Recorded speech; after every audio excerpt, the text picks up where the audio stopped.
Latapan ya,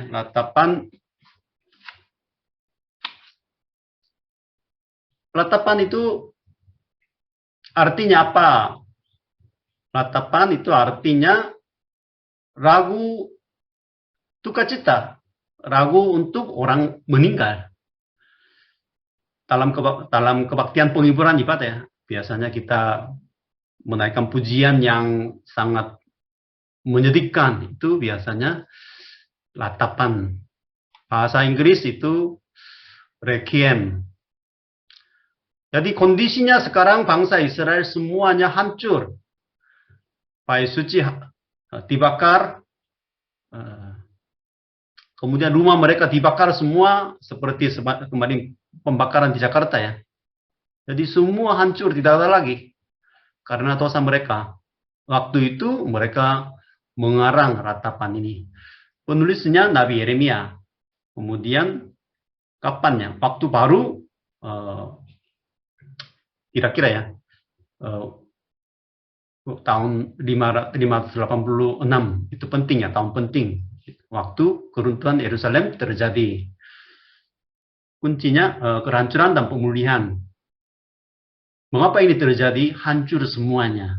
Mengapa kehidupan orang Israel dan tempat ibadah dihancur, dibakar oleh orang-orang kafir. Jadi tema kitab di sini beberapa ayat yang paling penting di sini, tapi saya coba ambil satu ayat di sini ya. Ratapan 5 ayat 21, hampir yang terakhir ya. Dalam 5 pasal, ayat yang terakhir, bawalah kami kembali kepadamu, ya Yahweh, maka kami akan kembali baharui hari-hari kami seperti dahulu kala. Karena kehidupan dihancur, maka biasanya teringat zaman dulu, zaman yang indah, zaman yang mulia, bait suci yang begitu mewah, mulia, ya keluarga yang berbahagia sebelum mungkin bapak ibu bercerai, atau sebelum mungkin saudara-saudara kita mungkin dipanggil Tuhan. Jadi itu selalu ada perbandingannya antara zaman dulu dan sekarang. Sekarang hancur. Jadi pulihkanlah semuanya seperti kemarin. Kembali kami kepada Tuhan. Karena mereka menjauhkan diri mereka dari Tuhan. Jadi kitab ratapan ini sampai sekarang di Israel setiap tahunnya, setiap tahun tanggal 4 April itu hari keruntuhan bait suci. 4 bulan April dibaca, itu tradisi ya sampai sekarang. Kristus di dalam kitab ratapan, air mata Yesus terhadap bait suci. Yesus Kristus melihat bait suci, Yesus Kristus menangis. Yeremia sekarang mengarang ratapan ini ya, kitab ratapan ini, dia juga menangis. Yeremia bernubuat bait suci akan dihancurkan. Yesus bernubuat juga bait suci Herodes akan dihancurkan. Itu dua-duanya terjadi. Walaupun banyak orang Israel tidak percaya. Jadi itu ada kemiripan pelayanan Nabi Yeremia dan Yesus Kristus. Yesus Kristus sebagai Nabi juga ya. Nah, kemudian inti kitab ya. Pasal 1, mohon perhatian Allah. Jadi lihatlah, pandanglah. Terus berteriak kepada Allah. Pasal 2, mengapa terjadi? Ya karena dosa mereka murka Allah. Tapi tetap mereka pasal 3 pengharapan. Kemudian pasal 4 akibat dosa. Kemudian itu pasal 2 dan pasal 4 mirip ya, mirip. Kemudian pasal 1 pasal 5 itu sama, hampir semua. Mohon untuk dipulihkan. Jadi itu semacam itu syair. Maka karangan ratapan ini ya, isi ini sangat indah. Jadi ada aturannya. Pasal 1, 2, 4 itu dimulai dengan ayat yang pertama ya. Dengan kata itu. Bahasa Ibrani Eka. Bahasa Indonesia Eka itu satu ya.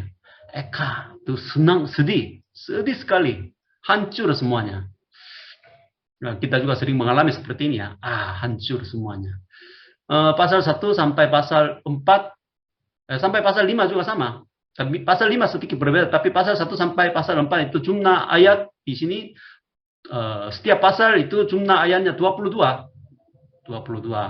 A itu artinya mulai dengan A. Ayat kedua itu mulai dengan B. Nah, seperti susunan alfabetik. Susunan alfabetik. Itu susunan huruf alfabet bahasa Ibrani. Jadi itu di dalam soft file ada penjelasannya. Akrostik. Jadi 22 ayat, kemudian pasal 2, 22 ayat, pasal 3, 22 kali 3, jadi 66 ayat. Jadi pasal 4, 22 ayat, pasal 5, 22 ayat. Jadi mengapa mengarang kitab seperti ini? Biar mudah dihafal. Mudah dihafal, sering dinyanyikan, sehingga orang Yahudi itu ya udah gampang ya. Menyanyikan, menaikkan ratapan ini. Seperti kitab Mazmur juga ya. Kitab Mazmur juga ya selalu A, B, C, D itu susunannya seperti itu. Ya, sangat indah. Jadi kutipan ayat tadi ratapannya. Yesus juga mengutip ayat dari kutipan ayat dari kitab Yeremia juga. Bukan ratapan ini ya. Itu contohnya di sini, biarlah ia memberikan pipi kepada yang menamparnya. Biarlah ia kenyang dengan cercaan. Jadi Yesus Kristus itu Matius pasal 5 ayat 39. Tetapi aku berkata kepadamu, jangan kamu melawan orang yang berbuat jahat kepadamu. Melainkan siapapun yang menampar pipi kananmu, berilah juga kepadanya pipi kirimu. Jadi Yesus juga ambil ayat dari ratapan pasal 3 ayat 30 ini. Dalam mengajar ya, menafsirkan hukum Taurat itu. Jadi dalam pengajaran Yesus Kristus, jangan menganggap ya semua yang baru. Tidak ya, tidak seperti itu. Semua pengajaran Yesus Kristus sudah tertulis di dalam perjanjian lama. Itu sangat penting ya untuk memahami Alkitab. Soalnya pasal 1 ya tadi, intinya berteriak kepada Tuhan. Karena semua terbakar, habis. Maka pasal 1 itu dengarlah. Dengarlah. Kemudian diamlah, pandanglah. Tuhan, tolong lihat kondisiku sekarang. Semua hancur, sepi, tidak ada orang. Dulu ramai, dulu keluarganya senang. Dulu hatinya penuh dengan sukacita. Tapi sekarang tidak ada orang, hancur semuanya. Kemudian pasal 2, mengapa ini terjadi? Karena murka Allah terhadap Sion. Kemudian pasal 3, penghiburan dalam penderitaan. Jadi pasal 3 itu di tengah ya, pasal di tengah antara 5 pasal ya. Pasal 3 itu di tengah penderitaan tetap mengandalkannya kasih setia Tuhan. Jadi itu kita sudah tahu ayat ini ya. Karena semua hancur dalam kondisi seperti ini. Yeskel ya menyanyikan tak berkesudahan kasih Tuhan, kasih setia Tuhan. Jadi kalau kita mengerti latar belakangnya ayat ini ya, bukan hanya mungkin hanya kutip-kutip saja, rasanya itu lebih mantap ya, lebih bisa mengerti secara mendalam. Semua hancur, bakar, keluarganya mungkin bangkrut, usahanya bangkrut. Dalam kondisi seperti itu, Yeremia ya mengatakan tak berkesudahan kasih setia Tuhan tak habis-habis lamanya. Tiap selalu baru tiap pagi besar kesetiamu. Tuhan adalah bagianku, kata jiwaku. Oleh sebab itu aku berhadap kepadanya. Jadi dalam kondisi seperti itu tetap berhadap kepada Tuhan, kepada Yahweh, karena Dia kasih setia, rahmannya tidak habis. Jadi di sini kasih setia itu hesed ya, hesed, bahasa aslinya hesed. Satu kata, bahasa Indonesia 2 kata ya. Jadi di sini kasih itu artinya terhadap orang berdosa. Tuhan mengasihi pada orang berdosa. Kemudian setia itu terhadap janjinya, terhadap janji untuk keselamatan. Itu tidak akan berubah.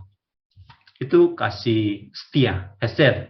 Sedikit beda dengan kesetiaannya. Kesetiaan itu juga, kesetiaan ini mungkin tidak berubah. Tapi kasih setia itu banyak sebenarnya arti. Tidak ada syarat juga ada banyak arti ya. Itu namanya hesed. Itu hesed itu betul-betul dinyatakan di dalam salib Yesus Kristus. Jadi berharaplah kepada Tuhan, kepada Yahweh, untuk kita, kepada Yesus Kristus yang menunjukkan kasih setianya. Kemudian pasal 4, sengsara, Sion yang dahsyat itu. Hampir isinya sama dengan pasal 2 ya, karena itu ya sangat mirip ya. Jadi semua hancur, khususnya di jalan-jalan Yerusalem. Pasal 4 itu jalan-jalan banyak, di jalan-jalan apa yang terjadi sekarang? Menggambarkan kehancuran Yerusalem itu. Jadi di jalan-jalan itu banyak itu mayat ya. Ada di mana-mana. Kemudian di sini pasal 4, dengan tangan sendiri wanita yang lemah lembut memasak anak-anak mereka. Untuk makanan mereka, tak kalah runtuh putri bangsaku. Jadi mereka masak. Wanita yang lemah lembut, wanita yang baik pun dengan tangan mereka, seharusnya mereka melindungi anak-anak mereka. Karena anak-anak itu biasanya di dalam Alkitab itu keturunan itu harapan. Tetapi masak anak-anak mereka karena kelaparan. Ini terjadi di kota Sion, Yerusalem juga, dan sebelumnya juga kota Samaria juga. Waktu Samaria juga dihancur ya oleh Asyur ya. Itu juga terjadi, 2 Raja 6 ayat 28. Kemudian bertanyalah raja kepadanya, ada apa? Jawab perempuan itu. Perempuan ini berkata kepadaku, berilah anakmu laki-laki, supaya kita makan di pada hari ini. Dan besok akan kita makan anakku laki-laki.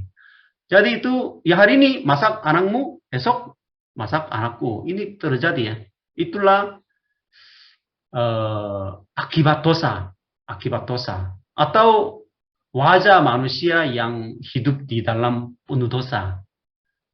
Jadi ini sebetulnya bukan manusia, seperti binatang kehidupannya. Ya itu semua terjadi dalam kehidupan kita, hidup seperti binatang atau hewan. Karena ya kehancuran, karena dosa. Kemudian pasal 5 yang terakhir itu doa untuk pemulihan. Jadi pasal 1 sampai pasal 4 itu ya semuanya mungkin tentang kehancurannya. Kehancuran setiap ayat itu 22 ayat. Kemudian yang terakhir di sini, hampir terakhir di sini ada doa untuk pemulihan. Sekarang mereka hilang semua, orang Yehuda hilang tanah mereka. Tanah pentingnya, mereka diberi tanah oleh Tuhan, ya pencipta Allah, tapi mereka hilang semua tanahnya. Suami, papa, ya tidak ada lagi. Harga barang itu semua mahal. Kehancuran ekonomi, ya kelaparan. Jadi mungkin semua ini mungkin sekarang banyak terjadi juga ya. Kelaparan banyak sekarang. Kemudian kerusakan generasi. Pasal 5 itu menulis ya satu persatu generasi. Wanita-wanita diperkosa. Pemimpin-pemimpin digantung, ya dibunuh. Para tua-tua tidak berkumpul di pintu gerbang. Para tua-tua di dalam Alkitab itu bukan orang yang tua-tua ya. Para tua-tua di dalam Alkitab itu bahasa aslinya caken, itu penatua. Di gereja ada penatua ya. Penatua tidak berkumpul di pintu gerbang. Itu maksudnya apa ayat 14? Penatua tidak berkumpul di pintu gerbang, itu artinya pintu gerbang zaman dulu fungsinya ya. Fungsinya itu pengadilan. Jadi penatua itu pemimpin-pemimpin agamawi, mereka berkumpul kemudian mengadili ya, yang mana benar, yang mana salah. Di pengadilan, di pintu gerbang, biar negara itu berkembang, tetapi tidak berkumpul lagi. Kemudian para teruna berhenti main kecapi. Jadi ya semua itu hanya tinggal tetes air mata. Semua generasi hancur, tanah mereka semua hancur. Tetapi ya itu mereka menaikkan doa ya.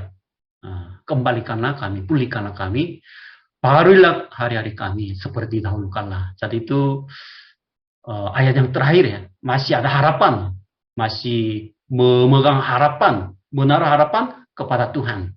Jadi itu kuncinya. Kesimpulannya, jika semuanya dihancur dalam kehidupan kita pada suatu hari, saudara-saudara pasti akan mengalaminya, merasa kosong, hancur, gelap, tidak ada jalan keluar. Karena ya mungkin bukan kesalahan kita juga, kesalahan orang lain. Kesalahan orang tua, kesalahan mungkin atasan, kesalahan anak-anak kita, kesalahan bangsa, masyarakat, yuk kita mengalami blank ya, bengong gimana. Jadi waktu itu kita harus periksa, menguji diri kita sendiri ya. Kesalahan apa? Jadi akibat dosa itu hancurkan kehidupan manusia, kehidupan bangsa, kehidupan dunia. Akhirnya semuanya ujung-ujungnya semua dilempar ke neraka. Jadi itu akan terjadi ya, akan terjadi. Kiamatnya akan datang. Sekarang banyak orang yang berbicara tidak percaya kepada Yesus Kristus, ya orang akan mengalami kehancuran, kebinasaan. Tetapi tidak percaya, masa akan datang kiamat? Hari ini selalu senang, seperti kemarin senang, hari ini senang, besok maju, ekonomi lebih maju, maka tidak ada masalah lagi. Itu pemahaman manusia di bumi ini. Menaruh harapan di bumi ini ya. Tetapi Alkitab berkata ya, dunia ini terus menuju ke kebinasaan. Hari penghakiman, hari yang terakhir, sebentar yang akan datang. Saya juga rindu Yesus Kristus datang masih pakai hidup di bumi ini. Itu doa saya. Tapi kebanyakan orang ketawa-ketawa ya. Dunia ini enak tinggalnya. Cuma banyak berpikir seperti itu. Di mana ada buktinya kiamat secara buktinya jelas ya, karena sudah pernah terjadi semacam bersifat kiamat ini. Yang pertama air banu, kemudian Sodom dan Gomora. Jadi dengan dua bukti ini ya, kita dengan penuh keyakinan berkata bahwa kiamat pasti akan datang. Jadi beda dengan sudut pandang dunia ya, dengan agama-agama lain. Kemudian Tuhan juga merasakan kesedihan ketika menyatakan hukumannya.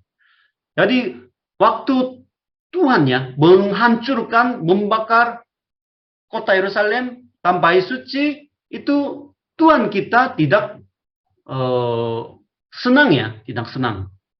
Tuhan kita juga menangis bersama-sama waktu kota Yerusalem dihancurkan.